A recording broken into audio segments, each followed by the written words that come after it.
मेरे साथ बोलिए, भारत माता की। क्यों भाई, सरायपाली वालों की आवाज को क्या होगा? ऐसी आवाज नहीं चलेगी। मोदी जी ने इतना बड़ा काम किया है, उन तक आवाज जानी चाहिए या नहीं जानी चाहिए? जरा जोर से बोलो, जानी चाहिए या नहीं जानी चाहिए? तो मेरे साथ दोनों हाथ उठाइए, उठाइए दोनों हाथ। यहां पर भाजपा सरकार बनाने के निर्णय की मुट्ठी दीजिए और प्रचंड आवाज से बोलिए, भारत माता की। मंच पर उपस्थित छत्तीसगढ़ के पूर्व मुख्यमंत्री डॉक्टर रमन सिंह जी, भारतीय जनता पार्टी के अध्यक्ष श्रीमान अरुण साहू जी, मेरे साथ मंत्रिमंडल में साथी बहन रेणुका सिंह जी, सांसद महासमंद श्रीमान चुनीलाल साहू जी, सांसद राज्यसभा उड़ीसा से आज यही समाज के उत्सव में शामिल होने के लिए आए हैं भाई श्री निरंजन बसी जी। निरंजन भाई खड़े होइए, ताली बजाओ निरंजन भाई के लिए। आज जिनके निमंत्रण पर मैं आया हूं, सब खड़े होना। भाई श्री प्रेमलाल सीधा जी, ताली बजाओ भाई। जयदेव भोई जी, एनपी नेहरू जी, डॉक्टर हेमंत बोई, केदार कश्यप जी, बहन सरला जैन, महेश बांगड़ा और अलकाबेन चंद्राकर जी। और आज जहां तक नजर पड़े वहां तक मेरे आदिवासी भाइयों के मुंड दिखाई पड़े हैं। सभी मेरे आदिवासी भाइयों बहनों, आप सभी को राम राम, जय जोहार। सबसे पहले मैं मां दंतेश्वरी, बड़ादेव और बुढ़ादेव के चरणों में प्रणाम कर मेरी बात की शुरुआत करना चाहता हूं। मैं जब यहां आया हूं तब शहीद वीर नारायण सिंह और शहीद गुंडाधूर की भूमि के वासियों को भी प्रणाम करना चाहता हूं। और मैं जब यहां आया हूं तब छत्तीसगढ़ से लेकर गुजरात के सभी आदिवासी भाइयों बहनों के मन में जिस मां सबरी के लिए बहुत श्रद्धा है, वो राम भक्त मां सबरी को भी प्रणाम कर मेरी बात की शुरुआत। मित्रों, आज बहुत अच्छा दिन इसलिए नहीं कि आप मोदी जी के स्वागत में इकट्ठा हो रहे हो। आज इसलिए अच्छा दिन है कि आज हमारा मिशन आदित्य सूर्ययान सफलतापूर्वक सूर्य की कक्षा में जाने के लिए लॉन्च हुआ। यह अभूतपूर्व सिद्धि के लिए मैं सारे वैज्ञानिक भाइयों बहनों को और हमारे देश के प्रधानमंत्री नरेंद्र मोदी जी को बहुत बहुत बधाई और शुभकामनाएं देना चाहता हूं। अभी कुछ दिन पहले चंद्रयान चंद्रमा पर उतरा और आज मिशन आदित्य सूर्य नारायण की कक्षा में जाने के लिए निकल चुका है। ये हमारे देश के लिए बहुत खुश है। मित्रों, 2000 में एक छत्तीसगढ़ राज्य बनाने का काम हमारे उस वक्त के भारतीय जनता पार्टी के प्रधानमंत्री अटल जी ने किया। अटल जी ने छत्तीसगढ़ को बनाने का काम किया और 15 साल तक छत्तीसगढ़ को संवारने का काम हमारे डॉक्टर रमन सिंह जी ने किया। जब डॉक्टर रमन सिंह जी मुख्यमंत्री थे, भाजपा की सरकार थी, मध्य प्रदेश से अलग थे, 20% आरक्षण मिलता था आप लोगों को। कितना मिलता था बताओ भाई? अरे जोर से बोलो, कितना मिलता था? रमन सिंह ने 20% को बढ़ाकर 32% आरक्षण करने का काम आदिवासी की। और मैं पूछना चाहता हूं, आज राहुल बाबा आए यहाँ पर, कुछ न कुछ बोलकर जाएंगे यहाँ से। राहुल बाबा, आपने छत्तीसगढ़ के मेरे आदिवासी भाइयों को क्या दिया, इसका हिसाब जरा मेरे आदिवासी भाइयों को। आपकी ये भ्रष्टाचारी सरकार, परिवारवादी सरकार, जातिवादी सरकार मोदी जी को आदिवासियों के काम नहीं करने। ये तो मैं आज बताने आया हूं मेरे आदिवासी भाइयों बहनों को, हमने छत्तीसगढ़ बनाया है, हमने छत्तीसगढ़ को संवारा है और छत्तीसगढ़ को ये भ्रष्टाचारी भूपेश से बचाने का काम भी भारतीय जनता पार्टी करेगी। किसानों को 14% ब्याज कांग्रेस के समय में लगता था, आज हमने 2% ब्याज पर किसानों को ऋण देने की शुरुआत भारतीय जनता पार्टी की सरकार ने। रमन सिंह के अध्यक्ष मेरे आदिवासी भाइयों बहनों के वहां चावल नहीं पहुंचा था, धान खरीदा नहीं जाता था।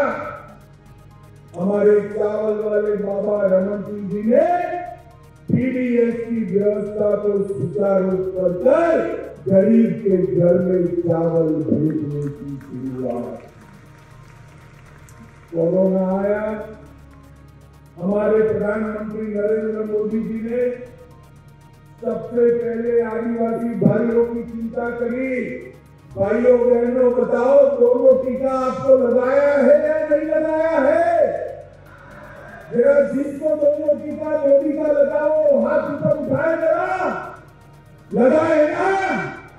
एक पैसा देना पड़ा है क्या? और ऊपर से मुफ्त में 5-5 किलो चावल आज भी नरेंद्र मोदी जी भेज रहे हैं। नरेंद्र मोदी जी भेज रहे।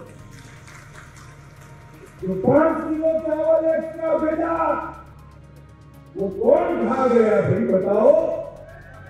कौन खा गया? कौन खा गया? अरे जो गरीबों के चावल खा जाए उसको वोट देना चाहिए, देना चाहिए। अरे उखाड़ कर फेंक दो चावल चोर सरकार को और यहाँ कमल की सरकार लाओ। हटाओ भाइयों बहनों, गरीबों का चावल चोरने का काम, आदिवासी के चावल चोरने का काम ये भूपेश बघेल की सरकार ने किया। मैं फिर से एक बार कहना चाहता हूं, भूपेश बघेल, आप भ्रष्टाचार से कांग्रेस पार्टी का दिल्ली का एटीएम बनाना चाहते हो छत्तीसगढ़ को। ये भगवान राम का नैतिहाल है। हम छत्तीसगढ़ को एटीएम नहीं बनने देंगे, छत्तीसगढ़ को विकसित राज्य बनाएंगे। माताओं भाइयों बहनों, मोदी जी ने आदिवासी समाज के लिए अपनी नीति स्पष्ट की। आदिवासियों का जल, आदिवासियों का जंगल और आदिवासियों की जमीन की तो रक्षा करनी ही है, इसके साथ उनको सुरक्षा भी देनी है, सम्मान भी देना है और समावेशी विकास भी करना है। ये नरेंद्र मोदी जी की नीति। और इसीलिए धन्यवाद किसान, चौरा, दीजिया, भूइया, भूयान और पंडो जाति को आदिवासी का सर्टिफिकेट देने का काम नरेंद्र मोदी जी ने किया। अब पीढ़ियों तक आपके बच्चों को डॉक्टर और इंजीनियर बनने से कोई नहीं रोक सकता। भूपेश बघेल, आप अब कुछ नहीं करते हो।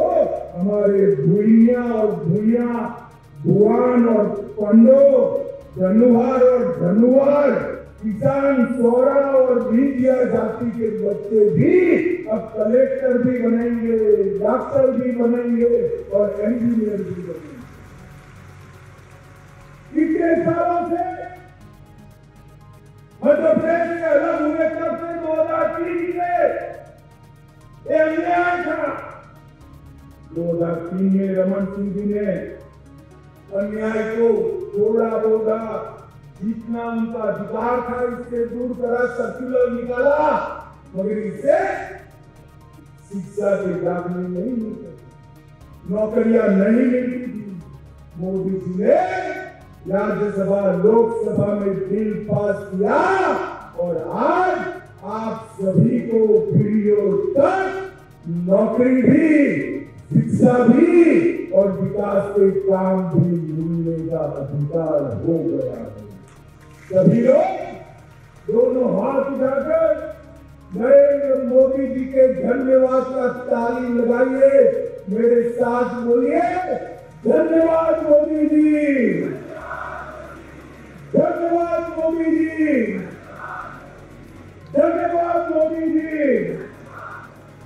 इसको नरेंद्र मोदी सरकार ने इस क्षेत्र को नक्सलवाद से मुक्त करने के लिए ढेर सारे कदम उठाए।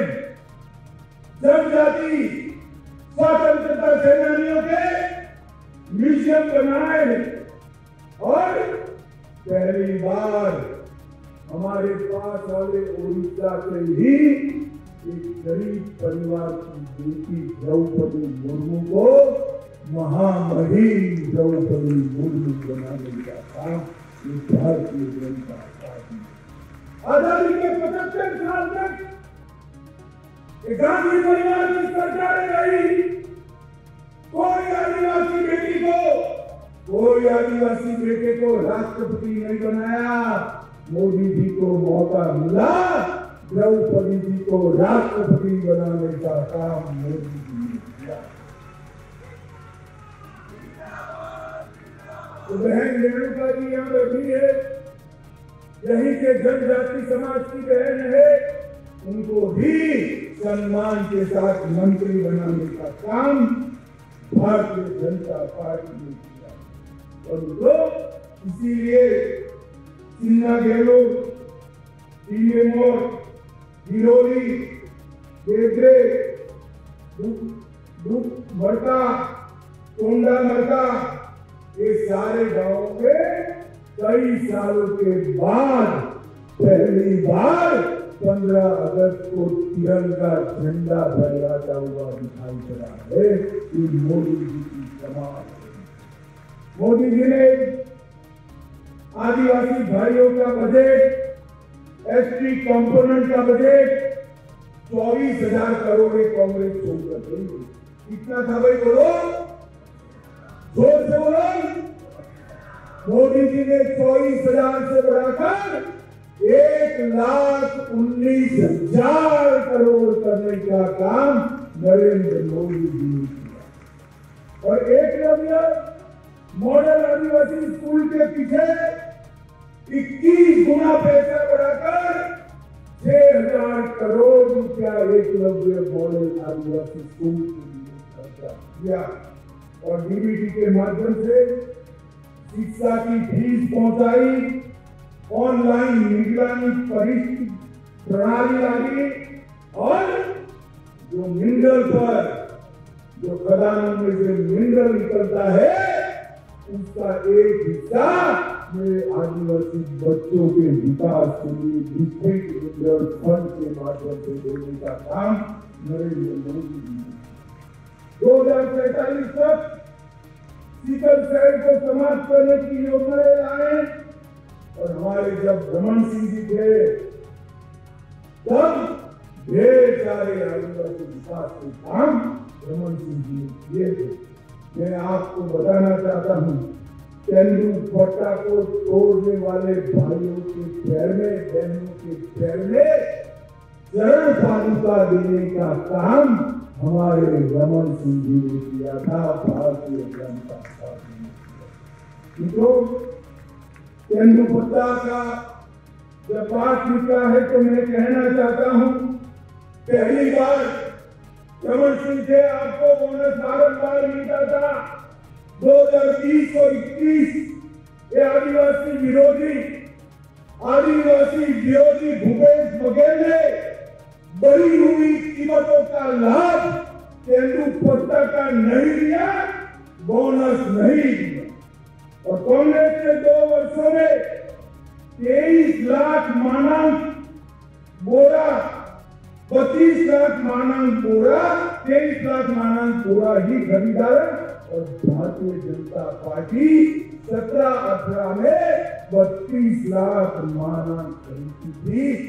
14 लाख तेंदुपत्ता तोड़ने वाले आदिवासी भाइयों के पेट पर लात मारने का काम भूपेश बघेल सरकार ने किया। रोजी रोटी छीनी है। और 2017 में वन समितियों को माना कोड़ा 8,000 रुपया मिलता था, वो घटकर भूपेश बघेल सरकार में 6,000 रुपया मात्र रह गया। ये आज मेरे आदिवासी भाइयों बहनों को बताता हूँ। भूमि वितरण, वन अधिकार पट्टा भी 18 से 22 13,692 की औसत दर से 54,700 बांटा था। और 8 से 18 के बीच में हमने करीब गुना 40,158 की दर से 4 लाख वन अधिकार पट्टे देने का काम भारतीय जनता पार्टी ने किया। और इलाज के अभाव में 40,000 बच्चे और माओ का मृत्यु भूपेश बघेल की ही सरकार के आंकड़ों के हिसाब से हुआ। मुझे बताओ भाई, इतना सारा गलत काम जिसने आदिवासियों के लिए किया हो, वो सरकार को वोट देना चाहिए क्या? जोर से वोट देना चाहिए क्या? भाइयों बहनों, मुझे बताओ, आदिवासियों के घर में शौचालय किसने भेजा? जोर से वोट किसने भेजा? बिजली किसने भेजी? गैस का सिलेंडर किसने भेजा? 5 किलो धान किसने भेजा? 5 लाख तक का सारा स्वास्थ्य का खर्चा कौन उठा रहा है? जोर से वो कौन उठा रहा है? आदिवासी कल्याण के सारे काम नरेंद्र मोदी जी कर रहे हैं। राहुल बाबा आदिवासी एरिया में आकर, क्षेत्र में आकर आदिवासी भाइयों के साथ नृत्य करने से आदिवासियों का भला नहीं होता है। होता है क्या? जोर से बोलो, होता है क्या? माताओं, भाइयों बहनों, कांग्रेस से ढेर सारे प्रश्न लटकते रखे। इनकी लालची नजर आदिवासी भाइयों की जमीन पर है। कई सारे कांग्रेसी नेता आदिवासियों की जमीन हड़प कर गए। सालों तक अपने स्वार्थ के कारण वामपंथी उग्रवाद को चलने दिया। नरेंद्र मोदी सरकार ने वामपंथी उग्रवाद को समाप्ति की ओर ले जाने का काम किया। और ये भूपेश बघेल सरकार है, ये भ्रष्टाचारी सरकार। मेरे साथ बोलिए, भूपेश बघेल सरकार कैसी है? जोर से बोलिए, कैसी है? शराब कांड में 2,000 करोड़ का घोटाला किया, कोयला परिवहन में 500 करोड़ का घोटाला किया, गरीबों के आदिवासी के अनाज में 5,000 करोड़ का घोटाला किया, गोदाम में 1,300 करोड़ का घोटाला किया, पब्लिक सर्विस कमीशन में घोटाला किया, कोरोना केस में घोटाला किया, डिस्ट्रिक्ट मिनरल फंड 700 करोड़ का खा गए और 25,000 से अधिक बच्चे इलाज के अभाव में मर गए और 67% आदिवासी माताएं आज एनीमिक हो गई। रमन सरकार में ये नहीं होता था। मुझे बताओ, ऐसी भूपेश सरकार को वोट देना चाहिए क्या? जोर से बोलो, देना चाहिए क्या? कांग्रेस को वोट देना चाहिए क्या? अगली बार किसकी सरकार बनाओगे? जोर से बोलो, किसकी बनाओगे? नरेंद्र मोदी के नेतृत्व में डबल इंजन सरकार बनाएंगे क्या? अरे जोर से बोलो यार, बनाओगे क्या? कमल के निशान पर बटन दबाओगे क्या? पूर्ण बहुमत की भाजपा सरकार बनाओगे क्या? 24 में फिर से मोदी जी को प्रधानमंत्री बनाओगे क्या? अंत में मैं कहता हूं, ये 12 जातियों को जब राज्यसभा में अनुसूचित जाति की लिस्ट में शामिल करना था, छत्तीसगढ़ से गए हुए कांग्रेस के एक भी राज्यसभा के सांसद इसके समर्थन में नहीं थे, वो वॉकआउट कर गए। कांग्रेस पार्टी से जवाब मांगे कि हमने क्या बिगाड़ा था? मोदी जी इतने सालों के बाद हमें आदिवासी स्टेटस देते थे, आप कहां भाग गए थे? इसका जवाब मांगे। माताओं, भाइयों, बहनों, आज आप मोदी जी के सम्मान में इतनी बड़ी संख्या में एकत्र आए हैं, जहां तक नजर पड़े मूंग ही मूंग दिखाई पड़ते हैं। मैं आप सभी का सरकार की ओर से, भाजपा की ओर से बहुत बहुत धन्यवाद करता हूं।